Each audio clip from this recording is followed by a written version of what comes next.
तो ये मुख्तलिफ एक किस्म का इनका एक पूरा गैप है, और ये वंदे मातरम की बहस भी उसी की एक कड़ी है। इनका असल मकसद अपने धर्म का दिफा नहीं है, असल मकसद कहीं ना कहीं मुसलमानों को पूरा उनके ऊपर अटैक करना है, किसी तरीके से उनको कटघरे में खड़ा करना है, और उनके ऊपर इल्ज़ाम लगाते रहें कि वो इस देश के भक्त नहीं हैं, उनकी इस देश से हमदर्दी नहीं है, उस देश से मोहब्बत नहीं है, उनके अंदर बहुत सारी प्रॉब्लम्स हैं, उनके रिलीजन में प्रॉब्लम है, उनकी कम्युनिटी की जो उनकी इश्यूज़ हैं उसको वो अपने एंगल से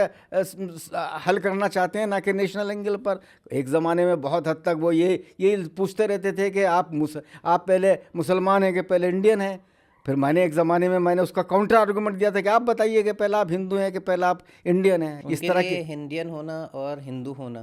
उनके लिए एक ही है। वंदे मातरम की डिबेट में यही तो है कि आप उनके लिए वो सवाल एक दोहरा सवाल नहीं है कि इंडिया ही हिंदू है और हिंदू ही इंडिया है। देखिए, जब कंट्री की बात आती है और जब नेशनल सिंबल्स की बात आती है, उसमें एक इम्पॉर्टेंट बात ज़रूरी है होनी चाहिए। एक तो ये है कि चलिए पॉलिटिकल पार्टीज़ क्या कह रही हैं, एक वक्ती इश्यूज़ हैं, वो अलग अलग हो सकते हैं, लेकिन जब नेशनल सिंबल्स होने होते हैं जिसका ताल्लुक़ एक पूरा एक है, उसके पीछे एक पूरा एक हिस्ट्री जुड़ी होती है, उसके पीछे बहुत सारे और इश्यूज जुड़े होते हैं, तो उसमें कोशिश ये होनी चाहिए कि वो बिल्कुल ऐसा नॉन कंट्रोवर्शियल हो कि जिसमें हिंदुस्तान का हर आदमी उससे अपने आप को जुड़ा हुआ महसूस करे।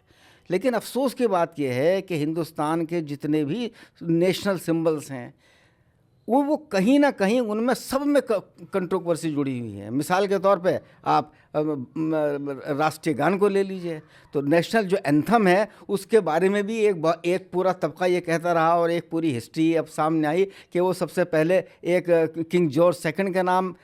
लिखा गया था, उसकी शान में लिखा गया था, लेकिन वो बाद में उसको क्लेरिफाई हुआ कि ऐसा नहीं था और उसको चेंज कर दिया गया था। चलिए वो, लेकिन उसमें भी ये एक दिक्कत है कि आज भी उसमें पंजाब, सिंध, गुजरात, मराठा, अब सिंध तो इंडिया में नहीं है। और जिस कश्मीर के मुद्दे पर इतना शोर मचता रहा हिंदुस्तान के अंदर, अरे आपने उस राष्ट्रीय गान में कश्मीर को क्यों शामिल नहीं किया? कश्मीर का लफ्ज़ उसके अंदर नहीं आता। तो वो जो है, तो भी नहीं है, आसाम भी नहीं है, मणिपुर भी नहीं है। तो अच्छा बेहतर ये होता कि 15 अगस्त 1947 के बाद में कोई अच्छे कवि को, किसी को, या एक ग्रुप ऑफ पोइट्स को ये जिम्मेदारी दी जाती कि भाई एक खूबसूरत ऐसा गीत तैयार करें जिससे हिंदुस्तान का हर आदमी जुड़ा हुआ महसूस करे, जिसमें कोई कंट्रोवर्सी ना हो।